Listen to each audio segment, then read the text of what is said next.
Tokiuose vietose reikia pristatinėti. Čia vos nenuskardžiau, blėt. Čia įvažiavimas toks. Čia iškrovinės suka. O dėl tokių objektų man šitas darbas ir nepatinka.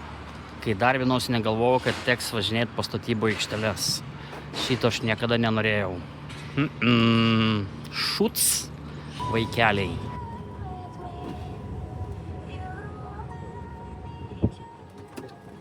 Ko čia dabar? Čia to stabdžiai, tai... Galvojom, išlėksiu per priekinį stiklą. Nėra. Keistaro langanas. Perpūtė man kažko, tai per šitos karščius perpūtė sprandą. Perpūtė sprandą. Na ką, penktadienis. Penktadienis baigiant savaitę. Nieko čia daug nepasakosiu. Gal paverksiu eilinį kartą apie ką nors. Tai va, vakar tas Vilniaus statybų aikštelę parodžiau kažkiek tai. Tenai truputį kelias sekundės, bet galite įsivaizduoti, kas važiuoja statybų aikštelės, ten sakysim, tie, kas dirba grynai su statybų pramonė, tai jiem ten, aišku, jiem įprasti dalykai, ten visokie betonvežiai, sakysim, aš taip įsivaizduoju, jiem to įprasta, man neįprasta ir jo, kai jis man sako, važiuok, aš dar galvojau, ten toks kampas 90 laipsnių, ten dvi fūros gali tilpti, vieną užsukus, o kitą tiesiai įvažiavus nuo gatvės. Aš dar galvojau, ten dvi fūros išvažiavo, galvoju, pagudrausiu, važiuosiu, sakau, tiesiai ir sakau, kraukit, kranas, taigi siekia bet kur. O jie, ne, važiuoju, sup čia, sako, kampu, blemba, sakau, neišvažiuosiu, karočią, iš ten. Suk, sako, čia, Na, užsakau, žiūriu taip, artėju ir toks, vien žodžiu, ten video matė toks. Brum, ir nugarmėjai, karočią. Ne giliai, bet jo. Tai va, iškrovė man tą fūrą, sukranu tam ją viskas normaliai, bet paskui, kad aš uždaryčiau stogą.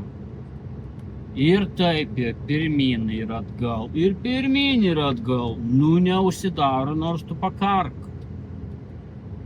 Pasikviečiau vieną statybininką, tas atėjo su lazda.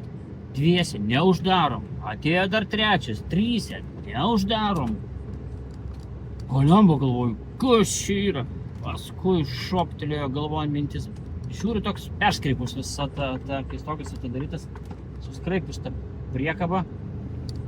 Sakau, davai pavažiuojam ant lygesnio paviršiaus. Tai pavažiavom ant lygesnio paviršiaus. Tai ten svarbiausia vienas kraštas jau užkrytęs, o kitam trūksta 3-5 cemų, karočią, kad užkrist. Tai pavažiavau ant lygesnio pati matyt.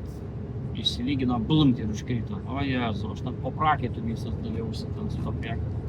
Ką reiškia nepatyrimas su tentiniam priekabom, neturėt patirties ir nesupras, kaip visi tie dalykai vyksta. Tai va, išvažiavau šitos trojkės, gana gerai, kadangi jie tenai, kaip sakyti, ten reikėjo judrę gatvę išvažiuoti atbulam ir dar tuo kampu suk, tai biškį jo, buvo tokio, kaip sakyti, iš vienos pusės talėtai, ten kažkokie blokai padėti, iš kitos pusės namas, nuolydis ten, įpratusiam tokiam kaip man, tai dar reikia paprakaituoti, bet normaliai įsivažiavo, sakysim, jie ten gatvę užtvėrė, kad mane išleistų, tai vienas iš tokių jau, kaip sakyt, galima sakyti, angliškų dalykų, kada jau tie statybininkai su limenėm išeina, užtvėrė gatvę ir duoda fūrą išvažiuoti atbula į, sakysim, Anglijoje tai ir priekį netgi išleidžia fūros užtverdami kelią, tai čia bent jau atbula įleido išvažiuoti, tai gerai, viskas. Tai va, statybų aikštelės, kurių nekenčiu, tai va, bet pravažiavau, viskas tvarkoja. Tokie reikalai man vakar su ta statybų aikštele. Šiandien vakar nespėjau Šiaulius nuvežti, ten pasikrovęs prekių, tai grįžau, apsisukau, čia dar Ten autostradai buvo ten prieš babtus, ten tą vietuką statęs, klojo matyt plokštės jau virš kelio, tai labai buvo sustabdytas eismas, labai sunkiai judėjo. Tai žiūriu, man iš pradžių rodė, kad aš ten 15-20 būsiu Šiauliuose, paskui žiūriu, tik tai navigacija rodo jau kamštis 30 minučių. Lemba galvoju, kas ten darosi ir paskui tik tai, kai pravažiavau, pamačiau, ten užkėlė tuos blokus jau kaip sakyt, kelią tą perdangą, kaip pavadinsi, nepagadinsi, tai stabdė eismą žiauriai. Tai aš jau paskambinau, sakau, taip ir taip būsiu tada ir tada, ne, sako, jau ir vėl. Taip, susakau, ties babtais ir atgal į Kauną. Šiandien pristačiau, tai va, šiandien jau tokius kolekcijas tik tai dariau po Kauną, taip nieko ypatingo. Velnius kaip drėma. Tai va, bet karšta, pirmadienį Rusako 3.7 pragariukas bus. Nepernešiu karščių, nežinau kaip čia bus, kažkaip bus. Tai va, tokie dalykai su tom statybom. Kaip sakoma, ne man, nemėgstu, nenoriu.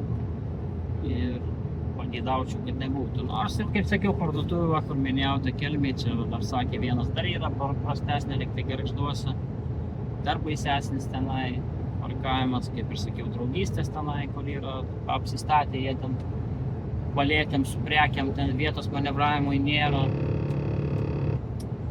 Jo, tokie biški numuša norą dirbti. Gal, žinau, yra žmonių, kuriem patinka iššūkiai. Aš atsimenu, žiūrėjau kažkokį youtuberį vieną, tiktokerį, nepamenu. Jis netgi keltuose, sako, ten va, kur reikia labai jau tenai keltuose, gal laivuose kažkokios, nežinau, kur iš ten specifinėse dirbo, kur jau tas fūras reikia sustatyti vos ne milimetrais. Sako, kiti vairuotojai nevažiuoja, sako, aš mielu noru, sako, aš tas fūras suvarinėjau. Nu, jam va patinka, žmogui patinka tie iššūkiai, sakysim, tokie, parodyti savo profesionalumą, kad jis gali. Nu, aš visai to man. Aš toks, man turi būti viskas easy, lengvai. Nemėgstu iššūkį, nemėgstu tenai kažko įrodinėti, man geriau, kaip sakyti, futbolo aikšteliai, kad prisiparkuot būtų. Tai va, mokinamės biškį, su nervais, geriam vaistus nuo nervo, viskas bus gerai. Tai va, kolegos, taip, kad baigėsi savaitė, visiems gero savaitgalio, nenusvilkit, maudykitės,